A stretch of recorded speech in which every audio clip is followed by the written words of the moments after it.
someone who hides behind a mask.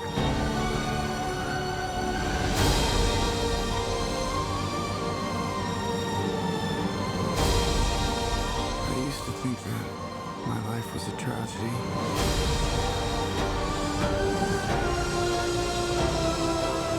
But now I realize it's a comedy.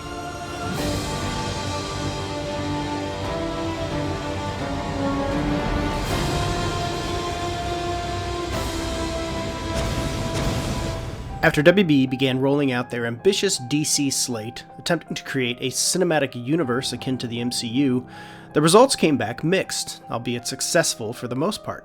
But as things have shifted to focus more on individual films rather than the interconnectivity of it all, an opening came about for singular tales. Enter Joker, an exceptionally ambitious project from writer-director Todd Phillips and Scott Silver, 8 Mile and The Fighter, which focuses on arguably the most popular comic book villain of all time, but without any ties to the broader DC universe. The last incarnation of the character came in the form of Jared Leto's modern gangster take in David Ayer's Suicide Squad, which generated mixed reactions rather than the heaps of praise that came when Jack Nicholson portrayed the laughing maniac in Tim Burton's Batman, and Heath Ledger posthumously took home an Oscar for his rendition in Christopher Nolan's The Dark Knight. So, where does that leave Joaquin Phoenix in the pantheon of Joker actors? The result may surprise you, or may not, depending on how you feel about Phoenix as an actor, and the film itself almost certainly will. Todd Phillips isn't the first person you think of to direct a Joker movie, but from that first teaser for the film, we saw it became readily apparent that he had an angle and a vision for what he was creating. I'm happy to say that all the teases are perfectly in sync with what he delivered. Joker is a finely tuned, purposely shot, intricately woven tale of madness, revenge, and betrayal that features an absolutely mesmerizing performance from Joaquin Phoenix. From the opening shot and every scene afterwards, we're treated to a film that is absolutely focused on the story it's telling, building the journey in a slow burn reveal that unfolds with mystery, violence, and hypnotizing energy. It's an homage to the films of the late 70s and early 80s, creating an air of urban grit mixed with the politics, social commentary, and in-your-face brutality of the era, all while never getting too far off the leash in terms of being connected to a comic book world. What struck me early on was that every frame of film is shot with care, much like you'd see in an early Coppola, Scorsese, or Lumet film. Quite simply, it's gorgeous. Phillips' longtime cinematographer Lawrence Sher ups his game as much as Phillips does as a director, making something truly special. Now, even if you happen to hate the movie, there's no denying the absolute beauty of how it's shot, which you simply don't see enough of these days. The other aspect that hooked me immediately was the score by Hildur Guðnadóttir, who provided an evocative score for HBO's Chernobyl, which is haunting and beautiful at once, creating an enthralling soundtrack for the titular character that's unlike any he's ever had. It fits the film like a glove, and, like all great scores, becomes a part of the movie and the character. The story follows Arthur, a notably disturbed man who works as a clown, while living with and tending to his sick mother. He's a social outcast living in a time and place that seems to be falling apart around his ears. While his mother, cast perfectly with 6 Feet Under's Frances Conroy, holds out hope for help, Arthur can't see past the ugliness, even as he deals with an ironic condition that causes him to laugh uncontrollably in stressful situations.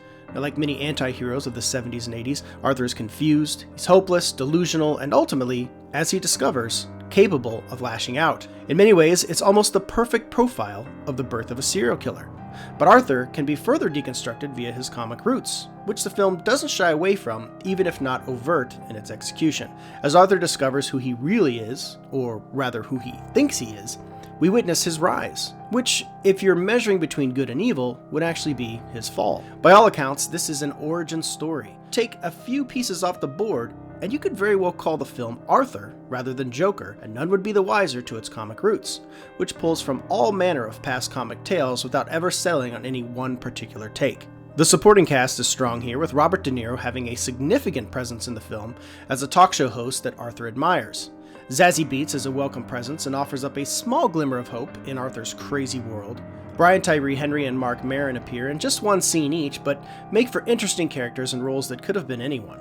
Brett Cullen makes for a particular cold and businesslike Thomas Wayne, which will no doubt draw comparisons to certain high-level politicians, but shows a certain strength and unflinching demeanor that would befit a characteristic passed on to his son, the future Caped Crusader. Everyone, regardless of the size of their role, plays an important part of Arthur's journey, and in more ways than one contribute to who he ultimately becomes. As for Phoenix, he embodies Arthur completely. At this stage, you know that an actor of his caliber could pull off the role, but how well is always a question. The most stunning aspect of Phoenix's take on the character is that it's so unlike any other incarnation of the Joker, yet still puts a stamp on the legacy. Never once did I compare Phoenix to Nicholson, Ledger, or Leto while watching the film. I was completely immersed in how he became the Joker, not how he measured up to others.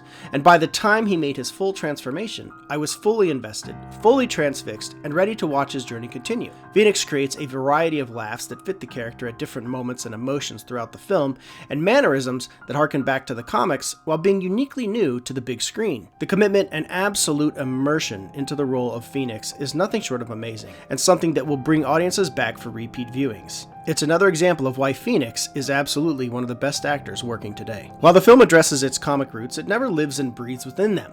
Yes, it takes place in Gotham City, and there are numerous callbacks to various aspects of it, but you don't necessarily feel that you're in a superhero world. It all feels very real, if even just slightly off-center, but it absolutely embraces the connections you may well expect or hope to see in many ways.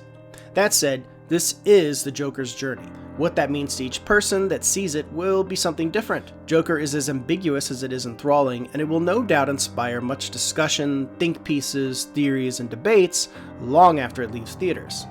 Some will likely try to weaponize it for their politics, while others will admire it for its cinematic grace, but regardless of where you fall in your reaction, it's a movie you'll be talking about, and that's a hell of an achievement in itself. If I have any misgivings about the film, it's mostly just the comic nerd within me that would love to see this character more immersed in the comic universe. But I also realize that's more of a selfish gesture than genuine criticism. I fully expect audiences to either love or hate the film, which will be largely dependent on how they deal with the slow burn aspect, the hardcore violence, muddled comic origins, or socio-political takeaways. It really can be whatever you want it to be in that regard.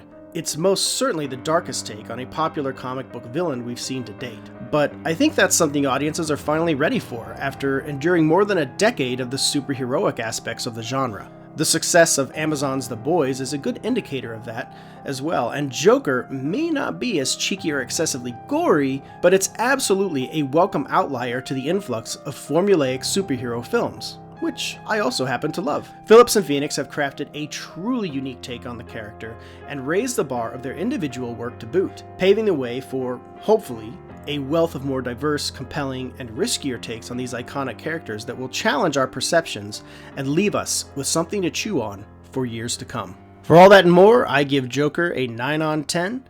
This is Paul Shirey with JoBlo.com.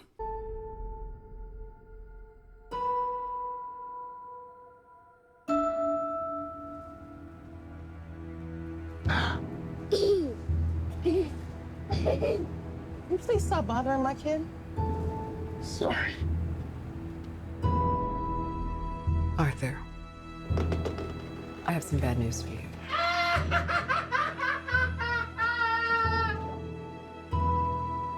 This is the last time we'll be meeting. You don't listen, do you? You just ask the same questions every week. How's your job? Are you having any negative thoughts? All I have are negative thoughts.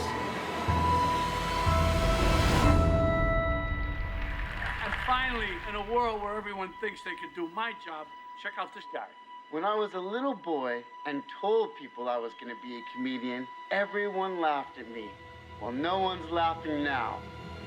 You can say that again, pal.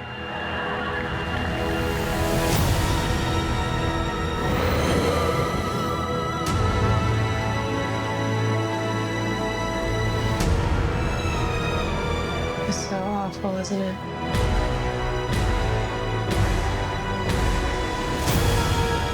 For my whole life, I didn't know if I even really existed. But I do. And people are starting to notice. Think this is funny? Just a joke to you?